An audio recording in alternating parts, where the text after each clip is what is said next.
What's up, guys? It's your girl, Naggy85, Psycho Sister, Angie, Bob, Auntie M, Angie Marie, Mom. However you know me, you know me. And I thought I would just do a quick video before bedtime. Say hi. Hi. That is my mini-me and my everything, in case you don't recognize her. She's not a baby anymore. She's an adult. Are you showing him your candy wrapper? No. Yeah. All right. Anyways, so I just wanted to do a quick update with how things are going. Excuse the mess behind me. Things are kind of stacked up right now. My life is literally insane. So anybody who knows me, sorry, I just can't stop watching her. She's so funny. I see you. You want me to turn on a movie? I don't think I can. Or we'll turn on something so that you can, sorry. So you can watch the TV. We just have to turn it down or mute it. There you go. Deal? Okay. Sorry, you got to see me be mom for a second. Whoops. Oh, what's your favorite? Kids. There you go. Anyways, so anybody who knows me knows that I quit my job of 12 years. I literally just put in my notice and away I went. And it's kind of scared me. How, ooh, that scared me. Do it again. Where's your dinosaur? Rawr. Are you showing your baby? No. Your baby flamingo. Okay, anyways. It kind of scared me how easy it was to just walk away.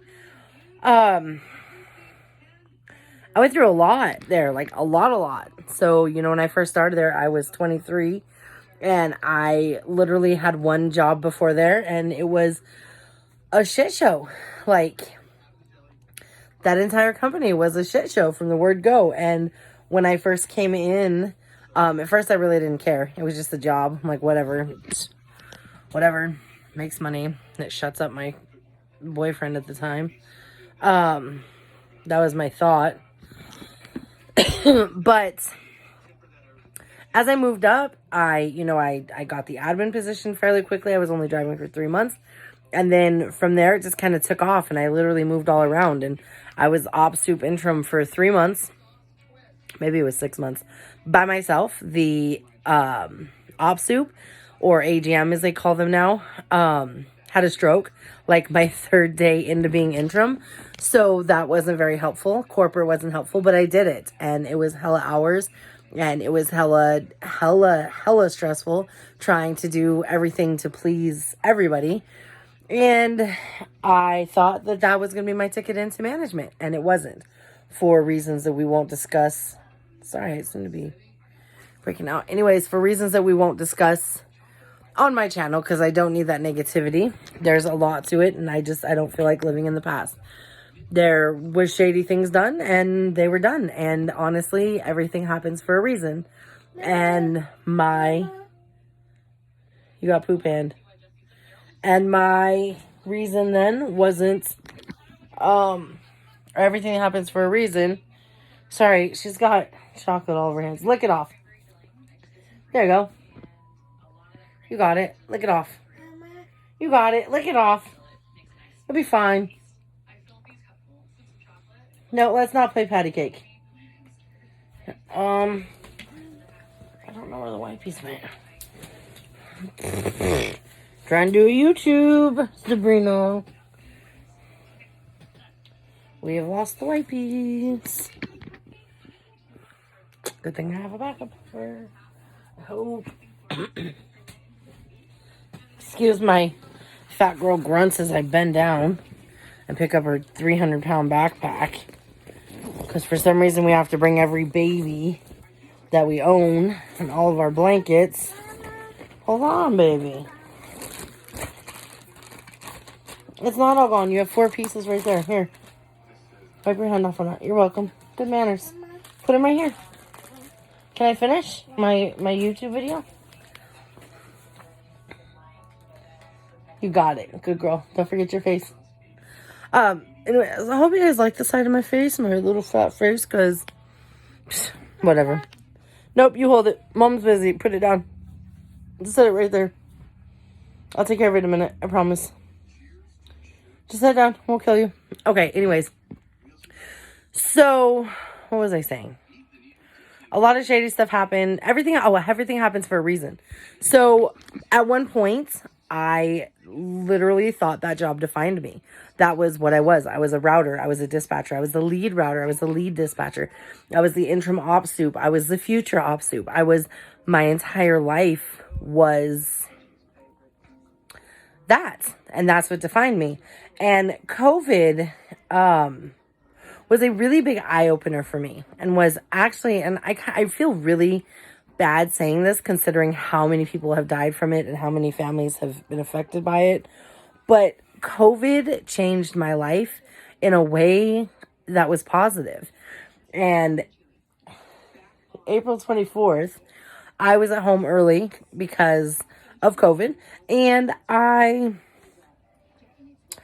saw my daughter take her first steps. At 1:50 in the afternoon, I watched her take her first steps. And had it not been for COVID, I wouldn't have seen my daughter for another 5 or 6 hours. I would have heard about it through not the people that actually watched her, but through my mother, who would have picked her up from daycare. So I would have got a secondhand story as to how it happened. And I wouldn't have seen it. So the fact that I did see it got me thinking, this probably isn't the life I want to live. I'm literally working 70 hours a week. The week before COVID, I worked 70 hours, or the week before they released for COVID, and I wasn't supposed to be doing that. I made it very clear that I wasn't available to work extra hours, but in a toxic situation where it's a never-ending process, you feel obligated or you feel guilty because there's other people that are putting things on the line too. And so if you go to leave, you feel guilty. And I got to thinking, maybe that's not for me. Maybe the company's not for me.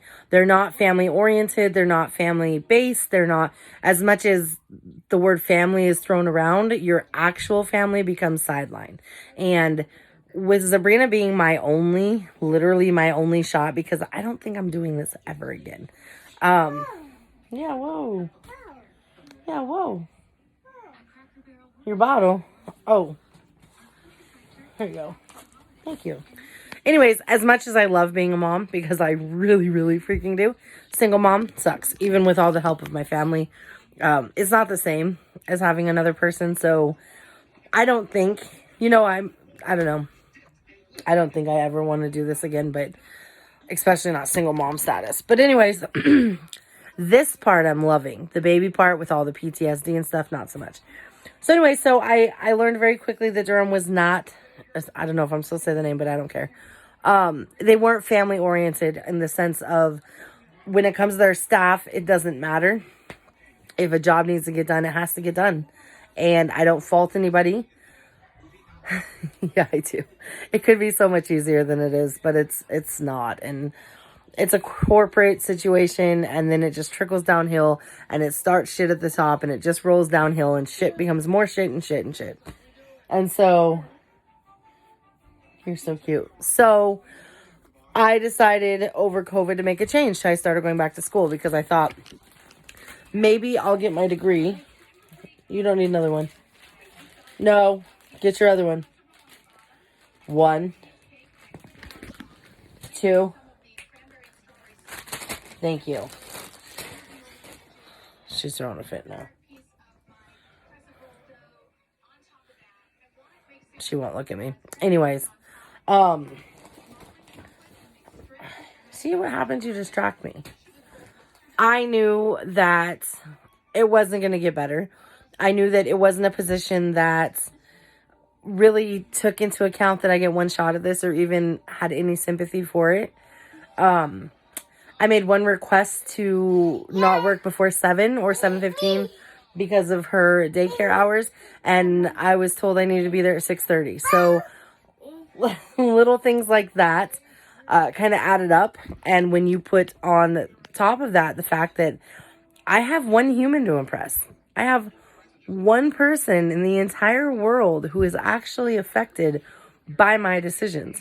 Yeah, you know what? Durham might have missed my presence, or, maybe voicemails aren't getting answered like they were, or whatever else I worked on isn't getting done the way it was. But at the end of the day, that's not my responsibility. My responsibility is to my daughter. And I was not getting any time with her. So I got lucky, and a friend, after a rather descriptive "do I need this job" Snapchat, messaged me and said, "Why are you still there? Like, you've been there for, so long. Like, why are you still there?" And the question really kind of sunk in. Why was I still there? Was I hoping for a promotion that I'd been passed up unfairly many times before? No, I had no intentions of applying for another promotion after the last two. So no, that wasn't it. Was it because I was treated extremely well, and I was given the time that I needed, and I was worked with on a schedule, and I was valued? No, not so much. Now, I know I was valued in the sense of we appreciate the work, that you do, but I wasn't valued enough in the sense of let's work with you on the schedule.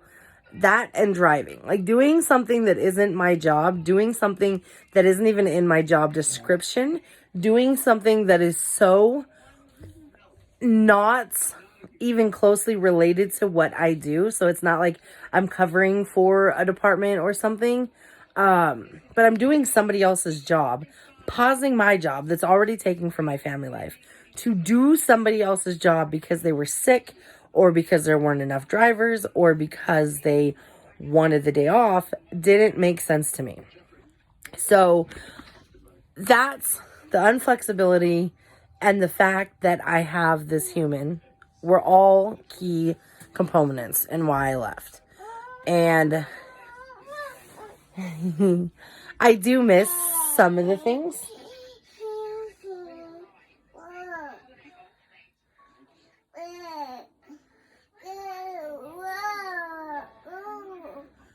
She's talking to the TV.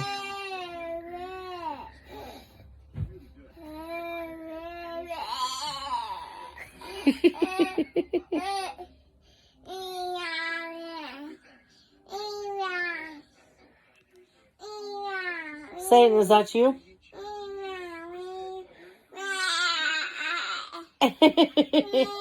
Are you okay?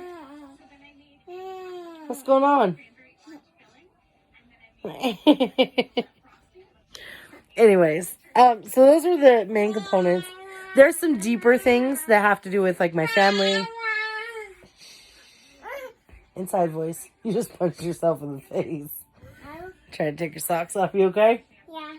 Okay, don't take them off so aggressively. Do you want some help? No. Don't punch yourself. Don't punch yourself. Don't do it. It's gonna punch you. Give me your foot. Okay. There. This little girl is psycho. She's so determined to do everything. Anyway, so there's some deeper things such as, family and some really, really dark, shady stuff that happened that I just don't. Sabrina, no more. No, you wanted them off. You don't need them on. We got to get into pajamas. Oh, here comes a fit. Little Miss is super tired over here. Are you going to throw a fit for camera?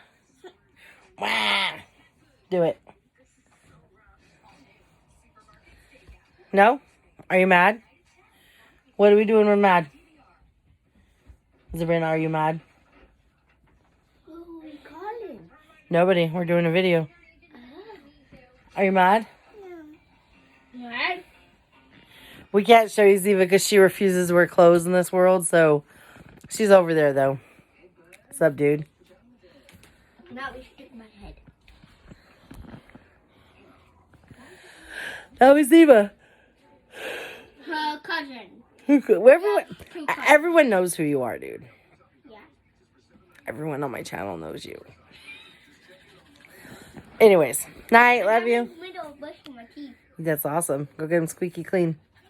Love you. Love you. Anyway, so there's a lot of deep, dark reasons that I wanted to, or that I had grown to despise the job. And it wasn't necessarily the people in the job as much as the job itself, because the job makes people not who they are. But on top of that, when I first reached out or when I first sent my resume in, I'm oily. I first sent my resume in to this other place. I think I was borderline. Like, I really know that I need change, but I'm not really sure what change it is. I'm not happy. I'm not spending time with my daughter. I'm coming home, and that was another deciding factor to me. Sorry, my nose is so tickly because I've been wearing those paper masks all day, so it's like, it feels like those little particles are in my nose. But anyways, what was I saying? Oh, so when I started putting my feelers out here, I actually went to do a shadow. Actually, before the shadow, I was just explaining to you what the job was and what the nature of the job was. And it does seem quite intense, I guess. I mean, it seems like it could be a rather emotional job. Basically just doing supervision for CPS or for DCYF, supervised visits. So parents who've had their children removed or they're in foster or whatever, I get to go pick up the kiddo. I get to bring them to the visit. I get to monitor or supervise while the parents get time with their kids. And then I take the kiddos back to their foster place. And that, just the sound of it sounded more rewarding than what I was doing. And I was already hooked. So I was like, okay. So I put in my 3.5 week notice. And I think part of me couldn't believe that I was doing it. And part of me was afraid. And part of me was proud of myself. And it felt good to give that 3.5 week notice, in the sense that I was finally taking control of things. I was finally not forcing myself to stay there because I was afraid to be the fat girl in the room. I've used that term quite a bit, and I'm sure many of my friends and family have heard it. But that's what it was. I mean, I was scared that if I went to a new place, I would have to face again all those torturous anxieties of being the new fat girl. Have you seen the new girl? She's so fat. She's so ugly. So high school. Blah, blah, blah. Sorry. And that's what I was afraid of. And so I stayed where I was comfortable. And that played during my 3.5 weeks. It didn't help that I have some really, really good friends there. And I knew that I was going to miss them. And I knew, because like with any job, once you go to a new job, sometimes you lose contact. And that is what I'm definitely afraid of with some of my friends. I mean, it's already kind of happening with some, but at the end of the day, I went on a shadow for this new job. And be careful, baby. What? Your butt? You need it changed? Okay, give me 1 minute. I got to make this quick because needs diaper change. So, anyways, I went on a shadow and I watched this job like in action. And I was like, wow, that's crazy. Like, I mean, it takes some to invest. Like, you have to get a business license and some other things. But I made the investment that next week.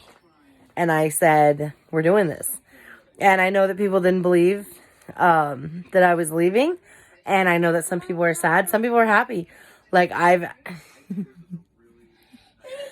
actually, found out throughout all of this that some of the people I really thought were, like, close to me are, like, not. And I hear the things that they say when I'm not there. And, wow. Yeah, so life lesson, right? But anyways, this new job, I've been doing it. And I've had a couple cancels and stuff. But ultimately, hold on. Here, get over here. Let's get ready. Ultimately, I love what I'm doing. I've had the best 3 or 4 weeks since I... No, that's Mama's. Fine. I've had the best 3 or 4 weeks since I've left. I've gotten so much time with this little girl. I literally feel like I have a whole new relationship with her. Like, I can't tell if she's growing up, like, and learning all these new things, or if, I was looking for wipes, babe. I can't tell, here, if she's growing up and learning these things as we go, or if I'm just finally getting a chance to learn who my daughter is. But either way, I'm loving it. We went and got donuts this morning. We took a bath on Tuesday morning. We cuddle. Do we cuddle? Do we cuddle? Say cuddles. Yeah? Do you get to take baths with Mom? Do you like Mommy being home? Yeah? You get to play with Mom? You say play? What do you play with Mom? Mom? Uh-huh. What do you play? Mom? Yeah? Mom? We don't pull out all the wipes. Can you clean your face? No, that's enough. Can you clean your face? Clean your face. Clean it.